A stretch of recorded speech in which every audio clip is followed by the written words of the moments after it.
leen bon finalement nous on va sous notre propre bannière est-ce que mënu woon gën a rafet vis-à-vis dañoo xam ne yéen a àndoon présidentielle même bu fekkee indi luñ la lu bëri mais yéen a àndoon beaucoup pense que mënoon na gën a rafet. Pour man Maître Moussa Diop, Charles Émile Sy c'est des personnes quand même qu'on respecte beaucoup. Mais ils ont la liberté et la responsabilité, ils ont leur mouvement et leur parti politique. Ils sont autonomes, mën nañu décider dem pour man loolu kenn war leen ci critiquer. C'est une responsabilité à temps. Mais justement dama ne temps boobu moo fi amul ne leen gars yi mais ay alliés lañu. waaw d'accord xam nga ay alliés lañu. mais ñu ñëpp xam nañ ne entre bi le président de la République décidé ne dissoudre l'Assemblée nationale ma convoqué ba l'élection législative anticipée au 17 novembre mais ak léegi. Mais au lendemain de la dissolution. waroon ngeen mën a waxtaan ak ñoom. waaw mais bien sûr ko ñu toll ci waxi dañuy defar liste dañuy lii dañuy lee. mais justement ils se sont réunis. Ils se sont réunis. Quand est-ce qu'ils se sont réunis? Ils se sont réunis et c'est dans cette réunion-là que le président Ousmane Sonko a dit que lui il a décidé d'aller aux élections sur la bannière Pastef mais avec ses alliés. Mais les alliés qui ont pensé que ñoom war ñu nekk loolu dem nañu mais tey l'écrasante majorité dañ jàpp ne dañ leen bëgg a tënk. non seulement l'écrasante majorité ñi porté woon loolu sont là-bas. Mais justement ñeneen ña nga xam ne nekk ñu fa woon ñu ngi rejoindre. Diomaye seen liste bi ñu ngi rejoindre pour ne publiquement di gis mi ay anciens candidats à l'élection présidentielle def communiqué ne ñoom ils soutiennent la coalition Diomaye il y a quoi le Pastef pour les législatives. Donc ni mu amee ñu nga xam ne ñoom jàpp nañ ne loolu du seen gëm-gëm am na ñeen ñu nga xam ne bokk ñoon ci coalition bi am seen ay partis politiques autonomes décidé na ñoom dañuy ñëw ànd ak Pastef. Donc pour man ça n'a rien d'alarmant. Quelqu'un qui a sa responsabilité qui est autonome bu la neexee mën nga dem mais gisuma ne c'est un délit bu Pastef commettre ne dañuy dem ci législative anticipée sur la bannière Pastef.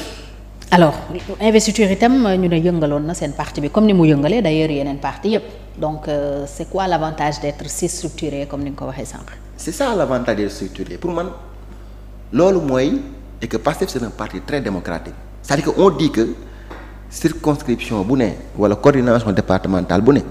réunir leen ngeen tànn seen ay candidats.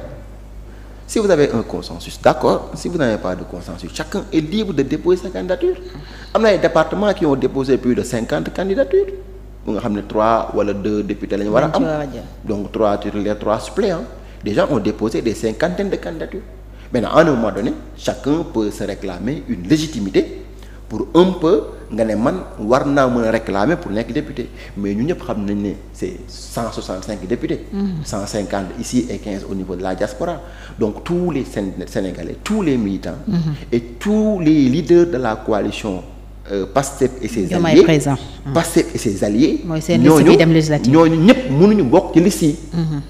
Mais choisir aussi c'est éliminer. Bien sûr. Mais ku ñu choisir tam nit ñi dépôt ne c'est un processus démocratique déposé nga mais les gens ont analysé des critères objectifs ñu choisir remous mënta ñàkk critique mënta ñàkk mer mënta ñàkk mais après bu jeexee jeex na.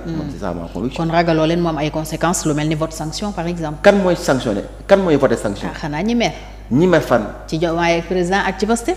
Ci Diomaye président ak ci Pastef ñan la gisaguma leen de. Gisoo leen. Non Charles mi démissionné Diomaye président moom avant législative bi sax am na ñu mer. Oui ba toog jàpp seen bopp. Oui mais parce que faaleeteeloon leen.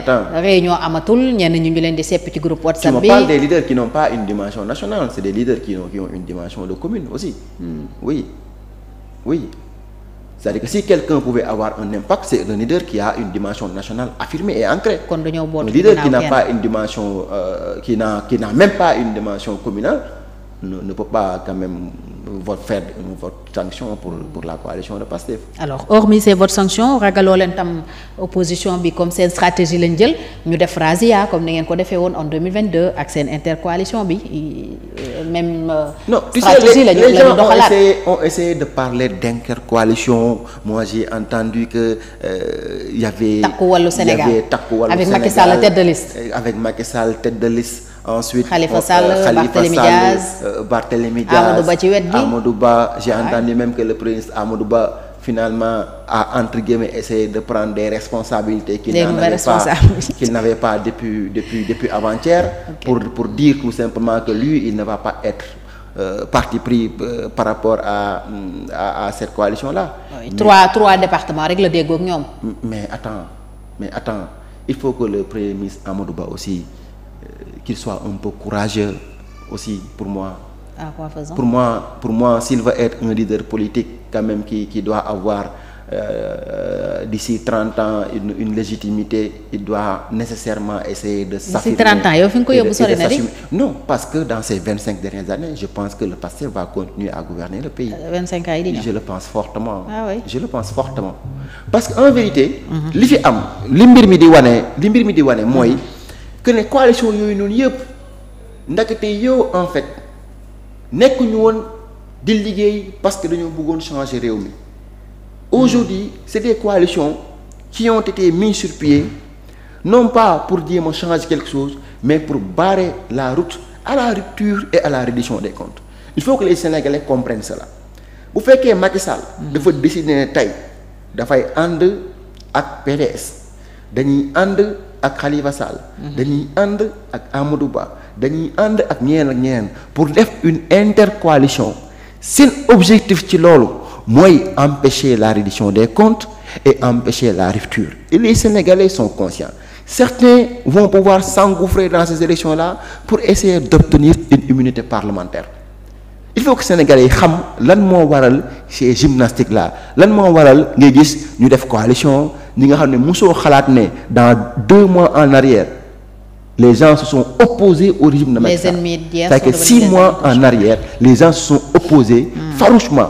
Donc Sénégal war nañ xam ne kon ñooñu. non loolu moom ñu bëri comprendre wuñ ko. mais personne ne comprend ngeen nekk démb ay mais mooy politique Sénégal tamit noonu lay doxee. mais ce que le président Ousmane Sonko disait c'est important il faut que Sénégal ñu xam ñu tracer les lignes quoi mu leer ñu ne ñii ñoo nekk pouvoir ñii ñoo nekk opposition ku nekk ñu xam lan mooy sa ligne quoi yow lan nga bëgg mais ñi doon xeex ak Macky Sall ñi Macky Sall jaral leen woon lu ne bërki démb y a 6 mois ñooñu 6 mois après.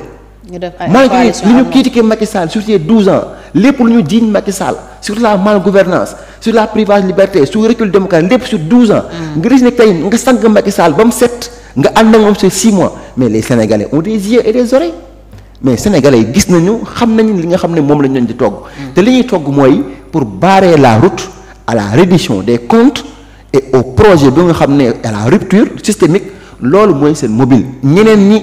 C'est de façon personnelle parce que xam nañ ne ils auront maille avec la justice ñuy essayer di am immunité parlementaire mais intercoalition bu ñu fi mën di teg amuñu poids devant Pastef. Ça c'est factuel. kon seen majorité c'est garanti. mais bien sûr moom kay da nga naan majorité pro max nga koy tuddee wala majorité je sais pas mais majorité moom c'est acté leneen kay ngay wax. xanaa kay da ngay naan ñaata siège la ñuy jox ñenn ñi. pour un peu assembler aussi mu am des voix discordantes je pense que dans le jeu démocratique quand même. yaakaar ngeen ne électorat bi nekkoon ak yéen ci présidentielle bi yéen a ngi ko garder ba tey parce que ça a tendance à s'effriter plus le temps passe. lan mooy sa baromètre pour wax ne l'électorat c'est effrité. non plus ngay dem plus popularité bi wàññeeku loolu c'est naturel. c'est naturel l'usure du pouvoir c'est naturel. bien sûr mais tollooguñu ci exercice du pouvoir ba muy am usure. gars ñun dañu toll ci situation nga xam ne.